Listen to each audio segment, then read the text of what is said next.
नमस्कार मित्रों, मैं दिवाकर गुप्ता। दिव्य आइस के इस ऑनलाइन प्लेटफॉर्म में आप सभी का बहुत बहुत स्वागत है। मित्रों, आज का एक डिबेट का विषय है, आप लोगों ने भी सुना होगा, काफ़ी चर्चा का विषय है कि क्या एक प्रत्याशी को 2 सीट पर चुनाव लड़ना राष्ट्रीय संसाधनों की बर्बादी है।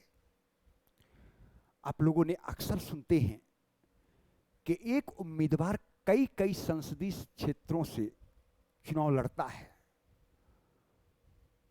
हमारे यहां ये व्यवस्था जो आज आप लोग देख रहे हैं कि एक उम्मीदवार 2 सीटों से चुनाव लड़ रहा है, ये व्यवस्था हमारे लिए कोई नई नहीं है। आजादी के बाद से ही देखा गया कि एक उम्मीदवार 3-3 लोकसभा सीटों से चुनाव लड़ते थे। अटल बिहारी वाजपेयी जब 1957 में पहली बार बलरामपुर संसदीय क्षेत्र से चुनाव जीतकर जब लोकसभा पहुंचे थे, तो उन्होंने बलरामपुर के साथ साथ मथुरा और लखनऊ लोकसभा सीट से भी चुनाव लड़ा था, लेकिन लखनऊ और मथुरा लोकसभा सीट वो हार गए और बलरामपुर से चुनाव जीत करके वो लोकसभा में पहुंचे थे। इसी प्रकार मिसेज इंदिरा गांधी, चौधरी देवीलाल, लाल कृष्ण आडवाणी, मुलायम सिंह यादव, राहुल गांधी और वर्तमान प्रधानमंत्री नरेंद्र मोदी ने भी 2014 में 2 सीटों से चुनाव लड़े थे, एक वाराणसी और दूसरा बड़ौदा। 2 सीटों से चुनाव लड़े थे। यह व्यवस्था हमारे यहां 1996 के पहले व्यवस्था था कि एक उम्मीदवार 3 सीटों से चुनाव लड़ सकता है, लेकिन 1996 में जनप्रतिनिधि अधिनियम 1951 की धारा 33 में संशोधित किया गया और संशोधन में प्रावधान किया गया कि एक उम्मीदवार अधिकतम 2 सीटों से चुनाव लड़ सकता है, अधिकतम मैक्सिमम 2 सीटों से चुनाव लड़ सकता है। 1996 से पहले वह 3 सीटों से चुनाव लड़ता था। तो क्या यदि उम्मीदवार एक से अधिक लोकसभा सीटों से या एक से अधिक विधानसभा सीटों से चुनाव लड़ता है और वह चुनाव जीत जाता है, तो आपको पता है को एक सीट को रिक्त करना पड़ता है, और जैसे एक सीट रिक्त होगी तो 6 माह के अंदर उस सीट पर बाई इलेक्शन होता है, उपचुनाव होता है। और यदि उस सीट पर उपचुनाव होगा, तो अभी चुनाव ही हुआ था, देश का श्रम, समय और पैसा लगा था, और अगर सीटें रिक्त होती है तो 6 माह के अंदर उस सीट का बाई इलेक्शन, उपचुनाव कराना अनिवार्य है। तो ऐसी स्थिति में जहां एक और मतदाताओं के साथ धोखा होता है, क्योंकि उन्होंने मतदाताओं के साथ वादा करते हैं कि मैं इसी संसदीय क्षेत्र से नेतृत्व करूंगा, लेकिन जब वो 2 संसदीय क्षेत्र से चुनाव जीत जाते हैं तो किसी एक से इस्तीफा देना पड़ेगा। तो जिस सीट से वो इस्तीफा देंगे, उस सीट का मतदाता अपने आप को जहां एक ओर ठगा महसूस करता है, वहीं दूसरी ओर देखा जाए तो श्रम, समय और पैसे की बर्बादी होती है। इसका तो कहीं न कहीं यह राष्ट्रीय संसाधनों की बर्बादी है। तो ऐसी स्थिति में क्या विकल्प हो सकता है? अब प्रश्न यह उठता है कि एक उम्मीदवार 2 सीटों से चुनाव क्यों लड़ता है? आप लोगों ने 2019 का लोकसभा का चुनाव जब देखा, तो राहुल गांधी 2 संसदीय क्षेत्र से चुनाव लड़े, अमेठी से भी उन्होंने चुनाव लड़ा और वायनाड से भी चुनाव लड़े, और अमेठी से चुनाव हार गए, वायनाड से चुनाव जीत गए।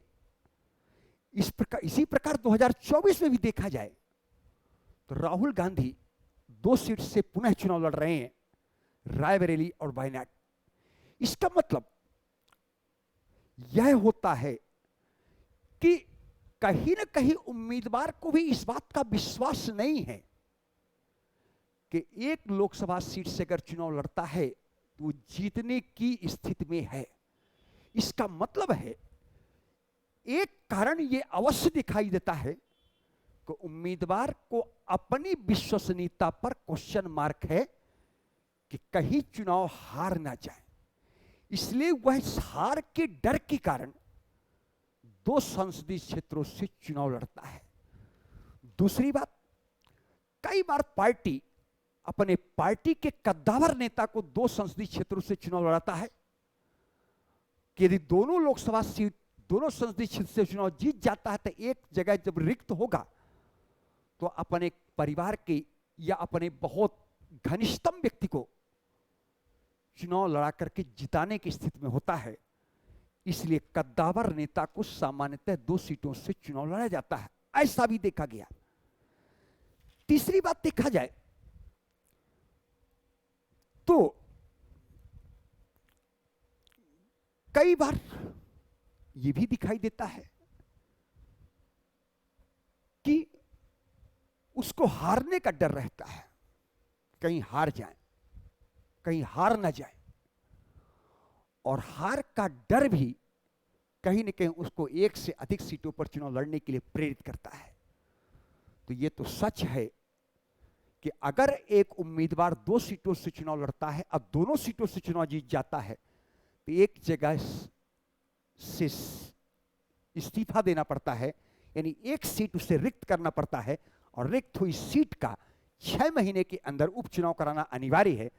तो ऐसी स्थिति में श्रम, समय और पैसे की बर्बादी और मतदाता अपने आप को ठगा हुआ महसूस अवश्य करता है।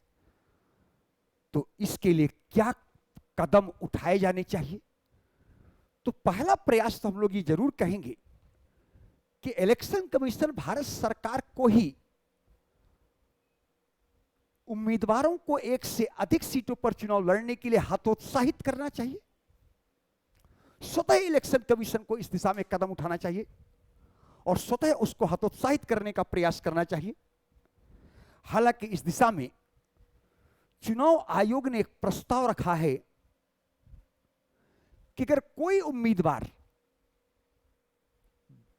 1 से अधिक सीटों पर लोकसभा का चुनाव लड़ता है या कोई भी उम्मीदवार 1 से अधिक सीटों पर विधानसभा का चुनाव लड़ता है या लड़ेगा, तो उसको लोकसभा में चुनाव अगर 2 सीटों पर लड़ता है तो 10 लाख रुपए पैसा जमा कराया जाएगा, और अगर विधानसभा का चुनाव 2 सीटों से लड़ता है तो 5 लाख रुपए पैसा जमा कराया जाएगा।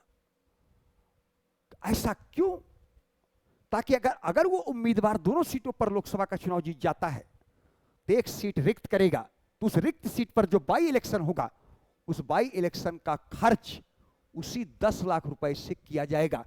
और यदि एक उम्मीदवार 2 विधानसभा सीटों से चुनाव जीत जाता है और 1 सीट रिक्त करेगा तो जो बाई इलेक्शन होगा विधानसभा का वो बाई इलेक्शन उसी 5 लाख रुपए से कराया जाएगा। ऐसा प्रस्ताव इलेक्शन कमीशन भारत सरकार के द्वारा रखा गया है, लेकिन ध्यान रखना है कि अभी ये लागू नहीं है। ऐसा प्रस्ताव इलेक्शन कमीशन भारत सरकार के द्वारा रखा गया है ताकि 2 सीटों पर चुनाव लड़ने वाले उम्मीदवारों को हतोत्साहित किया जा सके, लेकिन अभी तक हमारे यहां ऐसा कोई कानून नहीं बना है। ये ध्यान रखिएगा, यूपीएससी के प्रीलिम्स में ये प्रश्न पूछा भी गया है। तो इस दिशा में अभी भारत सरकार के द्वारा कोई ऐसा ठोस कदम नहीं उठाया गया, यानी कोई ऐसा कानून हमारे भारत में अभी तक नहीं बना हुआ है। दूसरी बात, मेरा अपना मानना है, मैं अपनी ओर से सिफारिश करता हूं कि उम्मीदवारों को स्वयं व्यक्तिगत एवं पार्टी हित को स्थान पर राष्ट्रीय हित को सर्वोपरि मानते हुए उसे स्वतः 2 संसदीय क्षेत्रों से या 2 विधानसभा सीटों से चुनाव नहीं लड़ना चाहिए, क्योंकि राष्ट्रीय हित सर्वोपरि है, पार्टी हित या व्यक्तिगत हित सर्वोपरि नहीं है। इसलिए पार्टी और व्यक्तिगत हित से ऊपर राष्ट्र हित को सर्वोपरि मानते हुए उम्मीदवार को स्वतः अपनी ओर से पहल करना चाहिए कि वह एक ही संसदीय क्षेत्र से लोकसभा या विधानसभा का चुनाव लड़े।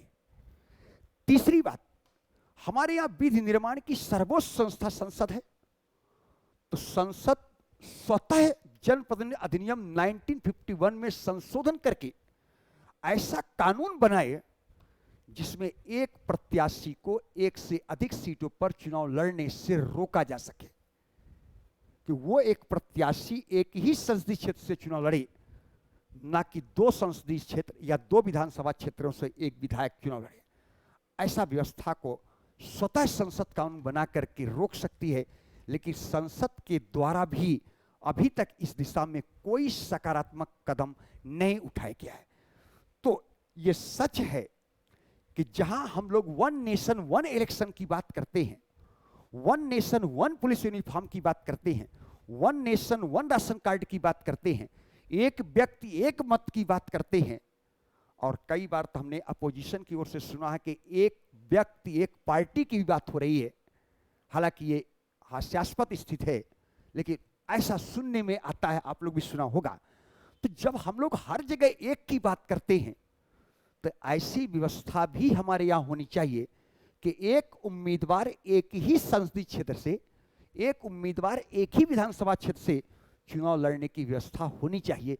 क्योंकि हमारे यहाँ हर चीज जब एक की बात करते हैं, वन नेशन वन इलेक्शन की बात करते हैं, एक व्यक्ति एक मत की बात करते हैं कि एक व्यक्ति एक मत, एक ही मत डालने का अधिकार रखता है, तो ऐसी स्थिति में एक संसदीय क्षेत्र एक प्रत्याशी या एक विधानसभा क्षेत्र एक प्रत्याशी की व्यवस्था क्यों नहीं होनी चाहिए?